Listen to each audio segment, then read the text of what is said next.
आज मैं उनसे अस्सलामु अलैकुम व रहमतुल्लाहि व सबसे बरकातुहू। पहला सवाल ये है कि ऊपर वाला जब, मेरा नाम डॉक्टर श्वेता है और मैं कटिहार से बिलोंग करती हूँ, और मैं जाकिर साहब से पूछना चाहूँगी कि मैंने 10 साल से पीस टीवी देख रही हूँ और मुझे खुशी है। इससे पहले ये वीडियो देखिए, इसके बाद बात करते हैं। कोई भी सूफी संत महात्मा ऋषि मुनि जितने भी आए हैं धरती पे, चाहे वो हिंदू हो, मुस्लिम हो, सिख हो, ईसाई हो, सबको बनाया। तो फिर सबसे ज़्यादा मुस्लिमों को क्यों हिकारत की निगाह से अदर्स रिलीजन्स वाले देखते हैं? रीजन क्या है? दूसरा सवाल ये है कि ऊपर वाला एक है, ये सभी जानते हैं, हिंदू मुस्लिम जो भी धर्म से बिलोंग करते हैं, लेकिन फिर भी वो क्यों मतलब ये नहीं समझ पाते कि ऊपर वाला एक है या ईश्वर एक है या गॉड एक है? क्यों कन्फ्यूजन में वो अपनी ज़िंदगी बिताते रह जाते हैं? बहन के 2 सवाल है। सवाल के पहले उन्होंने कहा कि वो पीस टीवी 2006 से देख रहे हैं और टेलीविज़न पे मुझे और कई सालों पहले से देख रहे हैं। उनका सवाल है कि बाकी लोग मुसलमान को ऐसी गलत नज़र से क्यों देखते हैं, ये पहला सवाल। और दूसरा सवाल कि सब मज़हब वाले जब जानते खुदा एक है तो एक खुदा में क्यों नहीं मानते? इनके 2 सवाल है। बहन, पहला सवाल जो आपका था कि लोग मुसलमान को गलत नज़र से क्यों देखते हैं, इसकी मेन वजह है, जैसे मैंने पहले कहा, वो है मीडिया। आज मीडिया, जैसे मैंने कहा, सबसे ताकतवर टूल है, सबसे ताकतवर हथियार है। मीडिया आज एक हीरो को विलन बना सकता है, विलन को हीरो बना सकता है, दिन को रात, रात को दिन। तो ये मीडिया का खेल है, बहुत आसान है। जैसे मैंने कहा ना यूके में क्या हुआ, तो उसी तरीके से आज पहले जो था अमेरिका को डर था रशिया से, अभी रशिया चली गई। अभी खौफ है इस्लाम से कि अमन फैलेगा तो जो गलत काम कर रहे हैं वो मुमकिन ही नहीं। अगर अमन सब जगह फैलेगा, कुछ लोग नहीं चाहते अमन फैले, क्योंकि अमन जब फैलेगा तो उनके धंधे में नुकसान होगा, क्योंकि कुछ लोग के धंधे जब ही चलते हैं जब अमन नहीं है। फायदा होता है ना, झगड़ा बिगड़ा हो तो उनका फायदा होता है। तो हर इंसान नहीं चाहता है अमन हो। बात करेंगे अमन की, वॉर फॉर पीस, एक्चुअली कर रहे वॉर ऑन पीस। हम जंग लड़ रहे अमन के लिए, वो अमन के लिए नहीं जंग लड़ रहे हैं, अमन को खत्म करने के लिए जंग लड़ रहे। Not war for peace, war on peace. अमन को कायम करने के लिए जंग नहीं लड़ रहे, अमन को खत्म करने के लिए जंग लड़ रहे। तो ये मीडिया है बहन, मीडिया इतना पावरफुल है, इसीलिए मैं कहता हूं मुसलमान मीडिया में पीछे है। हमको मीडिया के जरिए सही पैगाम पहुंचाना चाहिए। बहन, आप देख रहे पीस टीवी 6 साल से पहले, उसके पहले आपने दिगर चैनल पे मुझे देखा। मैं पूछना चाहता हूं आपसे, आपको कैसा लगता है इस्लाम का मजहब पीस टीवी देखने के बाद? आपके क्या ख्यालात है इस्लाम के बारे में? मैं बचपन से ही एक चीज़ के खिलाफ रही हूँ कि मूर्ति पूजा, जो कि हमें कभी भी पसंद नहीं पड़ा। जो ऊपर वाला हमें बनाया, तो हम जिसको बना के पूछते हैं उसमें शक्ति कैसे हो सकती है? फर्स्ट। दूसरा सवाल कि आप जब ऊपर वाला हम पूरे दुनिया को कंट्रोल कर रहा है, तो एक मूर्ति कैसे किसी इंसान को कंट्रोल कर सकता है? तीसरा है होता है कि आप अगर आप में विश्वास है, आस्था है, आप कहीं भी रहें, ऊपर वाले को याद कीजिए, आप ऊपर वाले आपकी दुआ जरूर सुनेंगे। ये मेरे बचपन से ही ये मेरे दिल में है, और जैसे जैसे मैं बड़ी होते गई मेरे मन में और भी ऐसे सवाल आते गए और मैं खुद ब खुद उसका सॉल्यूशन ढूंढते रह गई। और आज जाके जब मैं आपके पीस टीवी से जुड़ी तो मुझे और भी, मेरा जितने भी कन्फ्यूजन्स थे वो दूर होते गए, और आगे कोशिश होगा और भी दूर होते चले जाएंगे। आपको कैसा लगता है इस्लाम मजहब? मुझे बहुत पसंद है। आपको गलतफहमी दूर हो गई आपकी ना, जो मीडिया फैला रही है? हाँ, ये मुझे हमेशा रहता था कि इस्लाम धर्म बहुत अच्छा है, क्योंकि उसमें ना तो मूर्ति पूजा है ना भी कुछ है, सिर्फ ऊपर वाला है जो एक है, जो पूरे दुनिया को कंट्रोल करके रखा हुआ है, जिसके बिना एक पत्ता भी नहीं हिल सकता। तो फिर जो है हम जो है उसे क्यों नहीं माने, जो दूसरे को माने? आप तो कुरान की आयत का तर्जुमा कर रही, माशाअल्लाह। अल्लाह के मर्जी के बिना तो पत्ता भी नहीं हिल सकता है। बहन, जो आपका दूसरा सवाल था कि जब गैर मुसलमान ये जानते हैं कि खुदा है कि, तो मानते क्यों नहीं? हाँ, ये सवाल था कि मानते क्यों नहीं है वो, कि एक ही शक्ति है, चाहे वो गॉड हो, क्रिश्चियन बोलते हैं, हिंदू बोलते हैं ईश्वर एक है, मुस्लिम बोलते हैं अल्लाह एक है, और गुरुद्वारा बोलते कि वाहे गुरु एक, तो जब सब भी बोलते हैं तो मानते क्यों नहीं कि ईश्वर एक ही आपका है? बहुत अच्छा सवाल है कि अगर जानते हैं तो मानते क्यों नहीं।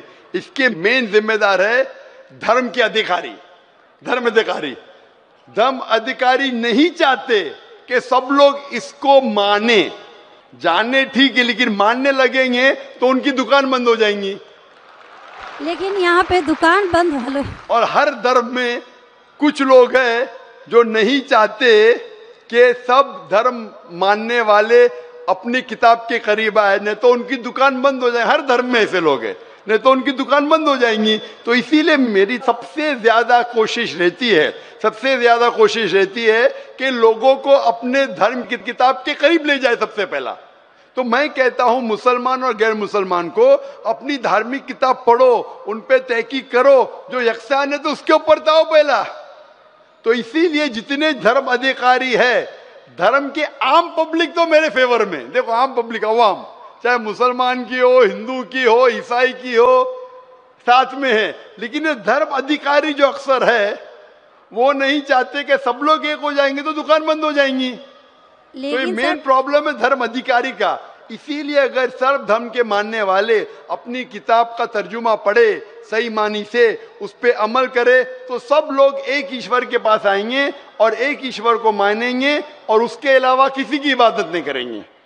उसके बावजूद भी सब कोई क्रॉस क्यों करता है इस्लामिक धर्म को, जानते हुए भी कि ये सबसे अच्छा धर्म है, सब रास्ता सब एक है, इसमें ना कोई ये है दिखावा है, ना कोई आपका इसमें ओल झोल टाइप का कोई भी पर्सनैलिटी नहीं होती है कि ये बाजा वाजा ये वो। बहन क्यों नहीं करते बहन? क्योंकि आप पीस टीवी देख चुके हैं, तो आप पीस टीवी देखने के बाद आपको यकीन हो गया है कि सही इस्लाम क्या है।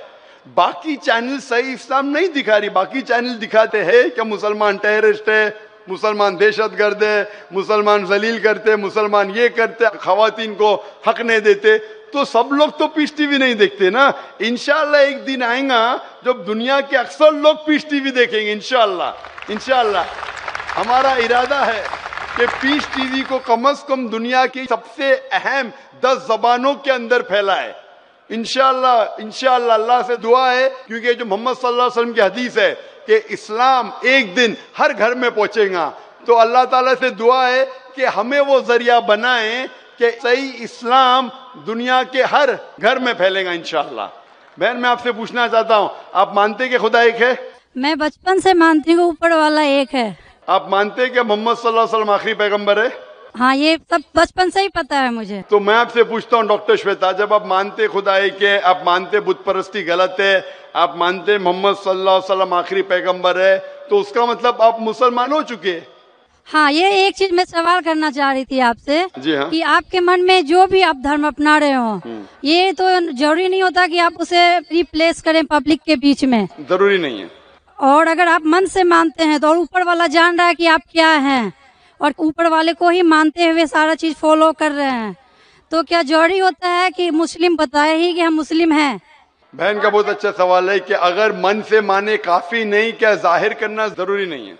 अगर आपको कोई तकलीफ हो रही है, मिसाल के तौर पे अगर आपको शक लगता है कि अगर मैं जाहिर करूं तो मेरी जिंदगी खतरे में है, और ये टॉपिक के ऊपर भी है, अगर आपको लगता है कि मेरी जान खतरे में है, ऐसे माहौल में है, ऐसे इलाके में आप है, 99% से ज्यादा गैर मुस्लिम हैं और जंग का माहौल है और पता चल जाएगा मैं मुस्लिम हूं, तो कुरान की आयतें, अगर आपकी जान खतरे में है तो आप शिर्क भी कर सकते हैं, लेकिन दिल में ईमान होना चाहिए। मतलब अगर कोई पूछे कि तुम मुशरिक हो, आपको पता है आपकी जान खतरे में, आप हाँ कह सकते हैं, लेकिन आपके दिल में ईमान होना चाहिए। तो अल्लाह ताला इजाजत देते हैं कि अगर आपकी जान खतरे में है, कोई बंदूक रखता है सिर पे और बोला कौन है तुम, अगर तुम बोले हाँ मैं मुशरिक हूं, लेकिन दिल में ईमान है कि अल्लाह एक है, तो आप गुनहगार नहीं।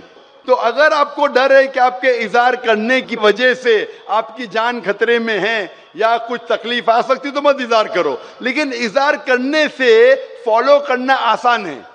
जो शख्स इज़हार करता है वो फॉलो भी करेगा। अगर इज़हार नहीं करेगा, बोलता मैं मुसलमान हूं, अगर उसके जान का खतरा है तो कोई हर्ज नहीं, उसके दिल उसके बीच में और खुदा के बीच में इज़हार करने की जरूरत नहीं। लेकिन जान का खतरा नहीं है फिर भी बोलते हैं नहीं मैं जान का खतरा नहीं है, मुझे कोई तकलीफ नहीं, छोटी मोटी तकलीफ है इसलिए मैंने इज़हार करूँगा, फिर क्या होगा? फिर उसको अमल करना मुश्किल होगा। अगर छोटी मोटी तकलीफ है तो इज़हार करना चाहिए, क्योंकि उसको अमल करने में आसानी होगी, नमाज पढ़ने में आसानी होगी, रोज़ा रखने में आसानी होगी। अगर कबूल नहीं करेंगे तो मुश्किलात और बढ़ेंगी। लेकिन अगर मुश्किलात इतनी हैं कि आपको जान का खतरा है तो आप माइक्रोफोन पे भी नहीं आती थी। मैं भी फील्ड में हूं ना बहन, अगर आपको जान का खतरा होता था तो माइक्रोफोन पे आके आप बोलती भी नहीं थी कि मैं बुत परिस्थिति के खिलाफ हूं, मैं खुदा में मानती हूं। जब इतना बोल दिए तो मुझे यकीन है आपके जान का खतरा नहीं है। मैं भी फील्ड का हूं ना, आप डॉक्टर है, मैं भी डॉक्टर हूं। आप कौन से डॉक्टर है पता नहीं, मैं जिस्म का डॉक्टर हूं। आप पीएचडी डॉक्टर है क्या, मेडिकल डॉक्टर है? कौन से डॉक्टर है बहन आप? डेंटिस्ट। डेंटिस्ट है, माशाल्लाह, करीब पेशा है। मैं मेडिकल डॉक्टर एमबीबीएस हूँ, आप डेंटिस्ट है। आपको कैसे पता चलता है दांत में दर्द हो रहा है तो क्या प्रॉब्लम है, बराबर ना? तो वैसा मुझे भी थोड़ा थोड़ा पता चल जाता। मैं जिस्म के डॉक्टर के अलावा रूहानी डॉक्टर भी हूँ माशाल्लाह। तो मुझे पता है आपको जान का खतरा नहीं है। तो जान का खतरा नहीं है तो मेरी ये राय है, इज़हार करने से आपको अमल करने में और आसानी होगी। ये मुझे पता है। पता है आपको ना? हाँ। तो आपको जान का खतरा है? अब मैं अभी क्लियर नहीं कर सकती कुछ भी आपसे। और एक लास्ट सवाल ठीक है पूछना इंशाल्लाह, चाहती हूँ लेकिन आपसे। आप मेरे नजदीक आप मुस्लिम हैं, इंशाल्लाह अल्लाह आपको और हिदायत दे जानने के लिए और अमल करने के लिए भी बहन। और एक लास्ट क्वेश्चन पूछना चाहती हूँ आपसे। जी हाँ, पूछे डॉक्टर जब श्वेता। ऊपर वाले सबको नीचे भेजे तो फिर नीचे डिवाइड क्यों किया गया कि सब अलग अलग धर्म में बिलोंग करने लगे? ये सवाल कल पूछा गया था मुझसे कि ऊपर वाला जब एक है तो नीचे वालों को डिवाइड क्यों किया है अलग अलग? अल्लाह ने, खुदा ने, भगवान ने एक ही धर्म भेजा है, एक ही दीन। कुरान में लिखा है सूरह अल इमरान में सूरह नंबर 3 आयत नंबर 19 में, इन्ना दीना इंदल्लाहिल इस्लाम, के अल्लाह के नजदीक एक ही दीन, एक ही मजहब सही है, वो है इस्लाम, जिसके मानी है अमन शांति हासिल करना अल्लाह के पैगाम पे अमल करने के बाद। तो जो भी अल्लाह खुदा ईश्वर के पैगाम पे अमल करता है और अमन हासिल करता है उसे अरबी में कहते मुस्लिम। लेकिन क्या हो गया कि क्योंकि खुदा ने बहुत से पैगाम भेजे और जितने पैगाम पहले आए थे वो महदूद थे एक ग्रोह के लिए, और वो पैगाम वैलिड था एक वक्त के लिए, क्योंकि खुदा जो सब कुछ जानता है वो जानता है कि 1400 साल पहले इंसान पूरे पैगाम को हजम कर सकेगा, समझ सकेगा। इसीलिए 1400 साल पहले कुरान भेजा। जितनी पहले किताबें भेजे वो वक्त के दौरान बदलते गए, लोग ने बदले, और खुदा ने उसे महफूज रखना सही नहीं समझा क्योंकि जरूरत नहीं थी। अल्लाह ने, खुदा ने, भगवान ने वो पहले पैगाम जो महदूद थे उसे महफूज रखने की जरूरत नहीं समझी। लेकिन क्योंकि आखिरी पैगाम कुरान 1400 साल पहले जब भेजा, कुरान में अल्लाह लिखते हैं सूरह हिजर में सूरह 15 आयत नंबर 9 में कि हमने कुरान नाजिल किया है और हम इसे महफूज रखेंगे, क्योंकि ये आखिरी पैगाम है, इसके बाद कोई पैगाम नहीं आने वाला है। इसीलिए वो सिर्फ एक ग्रोह के लिए नहीं, सिर्फ मुसलमान के लिए नहीं, सिर्फ अरबों के लिए नहीं, सारे इंसानों के लिए, और सिर्फ एक वक्त के लिए महदूद नहीं, ता क़यामत है। क्योंकि इसके बाद कोई पैगाम नहीं आने वाला, ये पैगाम को कोई बदल सकता ही नहीं। इसीलिए जितने पुराने पैगाम हैं, बदलने के बावजूद उनमें जो मेन बात है, जो असल बात है तौहीद की, कि खुदा एक है, उसके अलावा कोई माबूद नहीं, और बुत परस्ती नहीं करना चाहिए, मूर्ति पूजा नहीं करना चाहिए, सारे मजहब की किताबों में मौजूद है। वो अलग बात है कि धर्म अधिकारी इनको आम नहीं करते अपने लोगों के सामने, इसलिए लोग को गलत फहमी है कि जाकिर सिर्फ अपनी मजहब की बात कर रहा है। अरे मैं उनकी मजहब की बात भी कर रहा हूं। तो लोग जब तहकीक करने लगते हैं तो पता लगता है कि ये तो सही बात कर रहा है। तो एक चीज अल्लाह ने किया है, अल्हम्दुलिल्लाह, भगवान ने, ईश्वर ने, कि ये मेन पैगाम तौहीद का महफूज रखा है, और इसमें यह भी महफूज रखा है कि आखिरी पैगंबर आने वाले मोहम्मद सल्लल्लाहु अलैहि वसल्लम है। Hope that answers the question sister. हम हिंदू है, हमारा नाम निवारण सरकार, रायगंज घर। आपसे दो चार बात एक साथ हम पूछ लेंगे, इसके बाद बैठ जाएंगे। पहला बात ये है हमारा, जो हम हिंदू होकर के मुसलमान भाइयों से क्या बोल के मिलेंगे? सलाम अलैकुम तो दे नहीं सकते। हाँ भाई साहब का अच्छा सवाल है, आखिरी सवाल अच्छा सवाल है कि हम मुसलमान भाइयों से क्या बोल के मिलेंगे। सलाम अलैकुम तो नहीं बोल सकते, क्या आपके शास्त्र में लिखा सलाम वालेकुम नहीं बोलने का? लिखा है? नहीं लिखा है ना? भाई साहब का सवाल है कि मुसलमान भाई से मिलते हैं तो क्या सलाम वालेकुम बोल सकते हैं? और ये सवाल पहले भी किसी ने पूछा कि मुसलमान भाई जब गैर मुस्लिम से मिलते हैं तो वालेकुम सलाम कह सकते हैं, क्या गैर मुसलमान को सलाम कह सकते हैं? ये सवाल है, बराबर ना? इसके अंदर इस जवाब में इख्तिलाफ है, जैसा मैंने कहा कि मुसलमान गैर मुसलमान को सलाम कर सकता है कि नहीं, और गैर मुसलमान के सलाम का जवाब दे सकता है नहीं। ये इख्तिलाफ कैसे पैदा हुआ?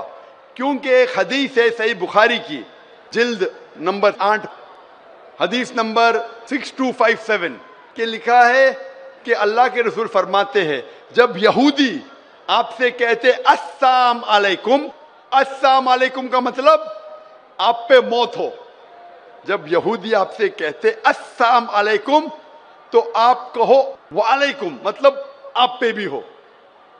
तो ये हदीस साफ है कि अगर यहूदी आपसे कहते हैं आप पे मौत हो, अस्सलाम अलैकुम, वो ट्विस्ट करते थे, मरोड़ते थे, अस्सलाम वालेकुम मतलब अस्सलाम वालेकुम, तो आप जवाब दो वालेकुम, आप पे भी। तो इस बुनियाद पे अक्सर मुसलमान समझते हैं कि हम गैर मुस्लिम को अस्सलाम वालेकुम नहीं बोल सकते, वालेकुम सलाम नहीं बोल सकते, इसीलिए अक्सर कोई गैर मुस्लिम सलाम कहता है तो मुसलमान कहते हैं वालेकुम। अभी इस इख्तिलाफ को जानने के लिए हमें तहकीक करना पड़ेगा कुरान और सही हदीस के मुताबिक, और मैंने इसकी गहराई से तहकीक की है। कुरान के मुताबिक तफसीर के कुर्तुबी पढ़ा, तबरी पढ़ा, इब्न कसीर पढ़ा, कई हदीस पढ़ा, और जो मेरी तहकीक का मैं निचोड़ आपको देता हूँ। इख्तिलाफ क्यों कह दिया मैं? जब इब्न अब्बास रज़ियल्लाहु अन्हु से पूछा गया था इस आयत के बारे में जिसकी तिलावत मैंने तकरीर में की, सूरह निसा सूरह नंबर 4 आयत नंबर 86, व इज़ा हुई तुम बितहियतिन फहय्यु बिअहसन मिन्हा औ रुद्दूहा इन्नल्लाह काना लिकुल्लि शैइन हसीबा। यानी अगर आपको कोई अच्छे तरीके से मिलता है, ये आयत के मुताबिक अगर गैर मुसलमान आपको ग्रीट करे, सलाम दे, तो क्या जवाब देना चाहिए? तो इब्ने अब्बास रज़ियल्लाहु अन्हु कहते हैं कि आयत तो साफ है कि अगर कोई भी आपको सलाम कहता है, चाहे मुस्लिम हो, चाहे मजूस हो, चाहे गैर मुस्लिम हो, कोई भी आपको सलाम करता है, कुरान कहता है आपको और बेहतरीन तरीके से सलाम कहना चाहिए, या कम से कम उतना। अल्लाह हिसाब रखने के लिए सबसे बेहतरीन है। तो इस आयत के मुताबिक इब्ने अब्बास रज़ियल्लाहु अन्हु कहते हैं, जो बड़े साहबा थे, अगर गैर मुस्लिम सलाम करते आपको वालेकुम सलाम बेहतरीन तरीके से करना चाहिए। लेकिन उलमाओं में इख्तिलाफ है, कुछ उलमा कहते नहीं, ये बेहतरीन जो लफ्ज है सिर्फ मुसलमान के लिए है, गैर मुसलमान के लिए, जिम्मी के लिए सिर्फ उतना। तो ठीक है, मान लो। तो अगर वो सलाम करते आपको वालेकुम सलाम बोलना चाहिए, कम से कम उतना तो बोलना चाहिए। ये वालेकुम था, सिर्फ वालेकुम था अगर कोई आपको मौत बोले, पर अगर कोई गैर मुसलमान अस्सलाम वालेकुम बोले तो इब्ने अब्बास कहते हैं रज़ियल्लाहु अन्हु बेहतर करो या उतना। कुछ उलमा कहते नहीं सिर्फ उतना। तो कोई गैर मुसलमान सलाम करे तो कम से कम उतना तो फर्ज है, और अच्छा कर सके वालेकुम अस्सलाम व रहमतुल्लाह तो बेहतर है। तो इसमें कोई दो राय नहीं कि अगर गैर मुसलमान आपको सलाम करे, आपको वालेकुम सलाम बोलना फर्ज है कुरान के मुताबिक, सूरह निसा सूरह नंबर 4 आयत नंबर 86। अभी दूसरा सवाल आता है, क्या मुसलमान गैर मुसलमान को सलाम कर सकता है, पहल कर सकता है क्या नहीं? इस पे इख्तिलाफ है, इस पे इख्तिलाफ है। इख्तिलाफ क्यों है? क्योंकि एक हदीस है मोहम्मद सल्लल्लाहु अलैहि वसल्लम की जो मुत्तफक अलैह है, बुखारी में भी मुस्लिम में भी। सही मुस्लिम में लिखा है जिल्द नंबर 3 में किताबुस सलाम में हदीस नंबर 5389, इसमें लिखा है कि मोहम्मद सल्लल्लाहु अलैहि वसल्लम फरमाते हैं कि जभी भी आप कोई यहूद या नसारा को गुजरते हुए देखे तो उन्हें सलाम मत कहो, सलाम मत करो, उनका रास्ता तंग करो।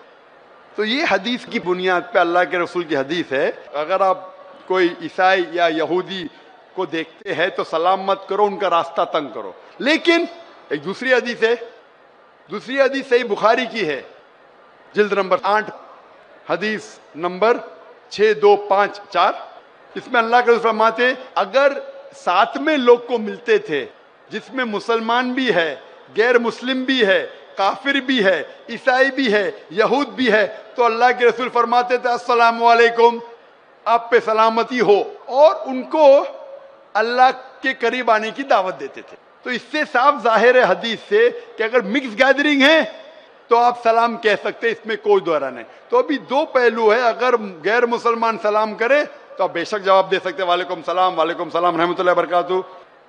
अगर मिक्स गैदरिंग है तो आप पहल भी कर सकते, इसमें कोई दो राय नहीं है। जो इख्तिलाफ आता है कि सिर्फ अगर एक गैर मुस्लिम को मिले तो क्या आप पहल कर सकते हैं किसने सलाम में। जब आप कुर्तुबी पढ़ते, कुर्तुबी की तफसीर पढ़ते हैं, इसके अंदर जब ओआइना है, ओआइना से पूछा गया था रदियल्लाहु अन्हु, उनसे पूछा गया था कि गैर मुस्लिम को सलाम करने में पहल कर सकते हैं किसने, तो वो जवाब देते कुरान मजीद की आयत सूरह मुम्तहिना सूरा नंबर 60 आयत नंबर 8 में कि अल्लाह सुब्हाना व ताला ने कहा जो लोग आपको अपने घर से नहीं निकालते, जो आपके दीन को गाली नहीं देते, उनके साथ अमन से रहे, जस्ट रहे और अच्छा बर्ताव करे, क्योंकि अल्लाह ताला जो लोग जस्ट है उनके साथ है, जो लोग अच्छा बर्ताव करे उनके साथ है। और 4 आयतें पहले वो हवाला देते हैं सूरह मुम्तहिना सूरा नंबर 60 आयत नंबर 4 कि सबसे बेहतरीन मिसाल है इब्राहिम अलैहिस्सलाम में। और इब्राहिम अलैहिस्सलाम की मिसाल क्या है? क्रॉस रेफरेंस, सब कुरान से जवाब है। क्रॉस रेफरेंस आप सूरह मरियम पढ़ो, सूरा नंबर 19 आयत नंबर 47, इसमें लिखा है कि जब इब्राहिम अलैहिस्सलाम के वालिद जो मुशरिक थे, जो काफिर थे, जब इब्राहिम अलैहिस्सलाम को घर के बाहर निकालते तो सूरह मरियम सूरा नंबर 19 आयत नंबर 47 में फरमाते कि काला सलामुन अलैका, इब्राहिम अलैहिस्सलाम ने अपने वालिद से कहा आप पे सलामती हो। कुरान कहता है कि इब्राहिम अलैहिस्सलाम में सबसे अच्छी मिसाल है, इब्राहिम अलैहिस्सलाम ने अपने मुशरिक, अपने काफिर वालिद को कहा सलाम अलैकुम। तो ये बुनियाद पे अक्सर उलमा कहते हैं, जमहूर उलमा कहते हैं कि ये सलाम जो था ये अलविदा का सलाम था, इसमें कोई दो राय नहीं। इसके वजह से उलमा में इख्तिलाफ है। अक्सर उलमा कहते हैं अलविदा का सलाम था लेकिन सलामती थी, इसलिए आप गैर मुस्लिम को सलाम कह सकते हैं। कुछ उलमा कहते नहीं ये अलविदा का था, सिर्फ नाम के लिए था, इसलिए नहीं कर सकते। और तहकीक करेंगे तो पता लगता है कि सूरह फुरकान में सूरा नंबर 25 आयत नंबर 63 में लिखा है कि मोमिन वो है जो दुनिया धरती पे आजिज़ी के साथ चलते हैं, दे वॉक विद ह्यूमिलिटी, और जब भी जाहिल लोग से मिलते हैं तो कहते हैं कालू सलामा, सलाम अलैकुम। ये कुरान की आयत है। मोमिन वो है जो आजिज़ी ह्यूमिलिटी से धरती पे चलते हैं और जब जाहिल से मिलते हैं कहते हैं कालू सलामा, आप पे सलामती हो। और पढ़ो कुरान मजीद सूरह कसस की आयत है सूरा नंबर 28 आयत नंबर 55, इसमें लिखा है कि जब भी कोई गैर मुस्लिम काफिर अगर इस्लाम के खिलाफ बात कर रहा है, बेहरमती कर रहा है, तो आप कहो आप पे आपके अमाल, मेरे पे मेरे अमाल, आप पे सलामुन अलैकुम। वो जाहिल जो इस्लाम को गाली दे रहा है, कुरान कह रहा है सूरह कसस में सूरा नंबर 28 आयत नंबर 55, उसमें कहता है कि आपके अमाल आप पे, मेरे अमाल मेरे पे, सलामुन अलैकुम, आप पे सलाम हो। तो इसीलिए सलफ के नजदीक अक्सर मानते हैं कि आप सलाम गैर मुस्लिम को कर सकते हैं, उनका जवाब भी दे सकते हैं। फिर भी कुछ सलफ उलमा है जो आज भी कहते हैं कि आप गैर मुस्लिम को सलाम नहीं कर सकते, लेकिन अक्सर कहते आप सलाम कर सकते क्योंकि दलील है कुरान और सही हदीस से। तो जब भी सलफ उलमा में इख्तिलाफ होता है तो मैं भी तहकीक करता हूँ, उनकी दलील देखता हूँ कुरान और सही हदीस से, फिर उलमा की तरफ जाता हूँ, उस आलिम की साइड लेता हूँ जो मुझे लगता है कुरान और हदीस के और करीब है। इसीलिए पूछा गया था इब्ने मसूद रज़ियल्लाहु अन्हु जो इतने बड़े साहबा थे, वो मुसलमान को भी गैर मुसलमान को भी सलाम करते थे। तो एक शख्स ने पूछा इब्ने मसूद रज़ियल्लाहु अन्हु, गैर मुस्लिम को सलाम करना तो गलत है, आप क्यों करते? ये उनका हक है, इब्ने मसूद ने कहा। और अबू उसामा रज़ियल्लाहु अन्हु, उनसे पूछा गया था कि आप गैर मुस्लिम को सलाम क्यों करते हो? जब भी जाते थे मुसलमान को भी सलाम करते थे, गैर मुस्लिम को भी करते थे, क्यों करते? तो उन्होंने कहा कि हम मुसलमान का फर्ज है कि हम रहमत फैलाए, इसीलिए मैं गैर मुसलमान को सलाम करता हूं। और मेरे जवाब के आखिरी में मैं कहना चाहता हूं कि सूरह अंबिया की आयत सूरा नंबर 21 आयत नंबर 107 में अल्लाह ताला फरमाते हैं, वमा अरसलनाका इल्ला रहमतल लिल आलमीन, कि हमने मोहम्मद सल्लल्लाहु अलैहि वसल्लम को सारे जहां में भेजा है रहमत फैलाने के लिए, सारी इंसानियत के लिए, चाहे मुस्लिम हो, चाहे काफिर हो, चाहे मुशरिक हो, सारे आलमों के लिए।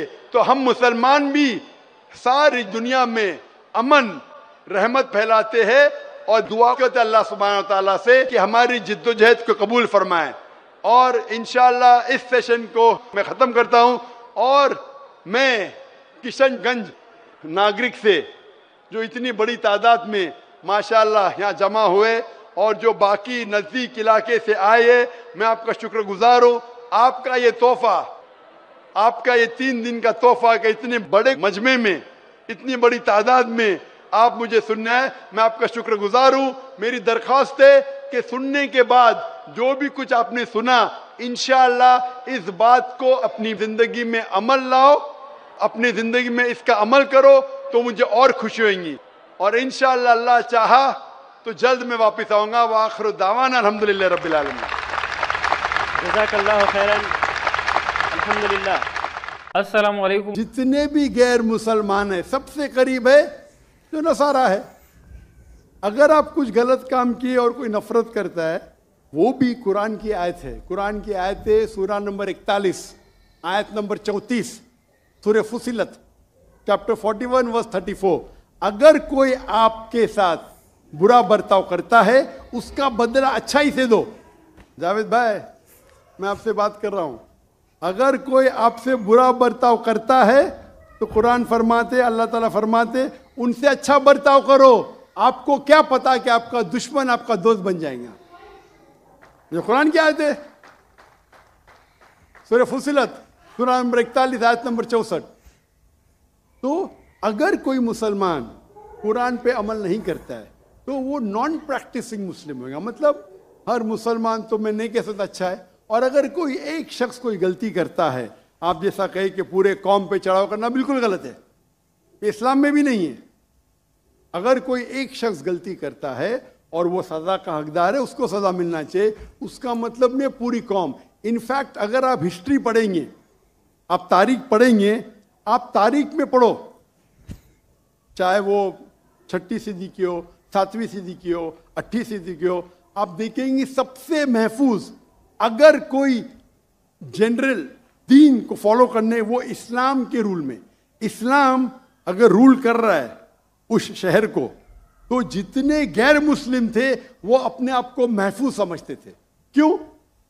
इस्लाम में है कि आपको इस्लाम कबूल करने का करो, नहीं करने का नो प्रॉब्लम, एक जजिया दो। ये जजिया कुछ बड़ी अमाउंट नहीं, आपकी इनकम टैक्स से बहुत कम है।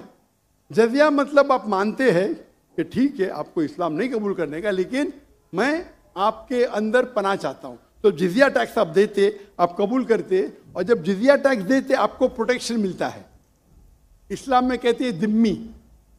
और आप अगर इस्लामिक शरिया रूल के अंदर गैर मुस्लिम हैं तो मुसलमान मुल्क का फर्ज है कि आपको महफूज रखे, आपको कोई छू नहीं सकता है। और अगर जंग होता है तो आपको लड़ने की भी जरूरत नहीं, बाकी सब मुसलमान को लड़ने पड़ेगा। और जिजिया बहुत कम है, इनकम टैक्स का तो स्मॉल परसेंटेज है।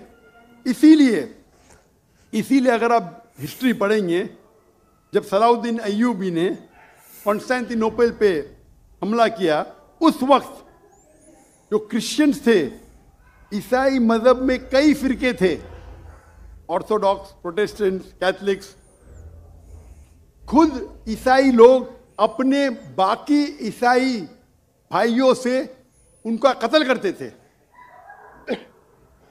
और जब इन लोग ने कॉन्कर किया कॉन्स्टेंटिनोपल को, तो मुसलमानों पे जुल्म किया। तो जब सलाहुद्दीन अय्यूबी ने कॉन्कर किया तो ईसाई लोग डर गए कि अभी तो हम लोग की मौत आ गई। तो उनने कहा, मैं सलाहुद्दीन अय्यूबी हूं, मैं मुसलमान हूं, आप मेरे राज में महफूज है। और इतना हिस्ट्री पढ़ेंगे आप, क्रिश्चियन ईसाई चाहते थे कि सलाउद्दीन अय्यूबी रूल करे ताकि वो महफूज हो। तो अब हिस्ट्री पढ़िए।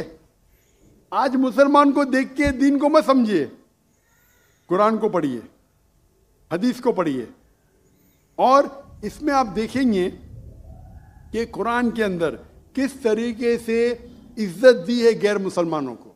दावत दो, कबूल करते अच्छी बात है, नहीं कबूल करती किस पे जोर जबरदस्ती नहीं। अगर कोई इस्लामिक मुल्क में कोई भी चर्च है या टेम्पल है, उसे डिस्ट्रॉय करने की इजाज़त नहीं, अनलेस वो कोई फितना कर रहा है। ये सब उसूल है। वो फितना कर रहा है तो अलग बात है। तो एक इस्लामिक मुल्क में सबसे ज़्यादा महफूज है गैर मुसलमान। और मैं मिसाल देता हूँ, मेरी जाम में से आ रहा हूँ, मलेशिया में हिंदू 6% है, 6.3%, 6.3% है। आप कंपेयर करेंगे बिटवीन इंडिया, जिस तरीके से इंडिया माइनॉरिटी मुसलमानों को ट्रीट करता है, हम 14.3% है according to the Indian government, वहाँ मलेशिया में 6.2%। लेकिन जिस तरीके से मलेशिया हिंदू लोग को ट्रीट करता है, इतने अच्छे तरीके से, इतने उनको राइट्स दिए, ये एक मिसाल है। मैं पाकिस्तान के बारे में कह नहीं सकता हूँ क्योंकि रहता नहीं हूँ। मैं नहीं कहता हूँ पाकिस्तान अच्छा सुलूक करता है, नहीं अच्छा सुलूक करता हूँ, मुझे हक नहीं बोलने का क्योंकि मैं जानता नहीं हूँ। लेकिन मलेशिया में जहाँ रहता हूँ मैं जानता हूँ, इतने राइट्स हैं उनके पास, इतने हुकूक दिए गए। तो इस्लाम के अंदर गैर मुसलमान महफूज है। सिर्फ फितना नहीं करना चाहिए कि कुरान कहते हैं फितना इज वर्स देन मौत, कत्ल से और ख़राब है। तो अगर आप फॉलो करते जो उस इस्लामिक मुल्क का कानून है, तो गैर मुस्लिम, सिर्फ गैर मुस्लिम होने की वजह से उन्हें कोई भी अटैक नहीं कर सकता है, और करता है तो गलत है। Hope that answers the question.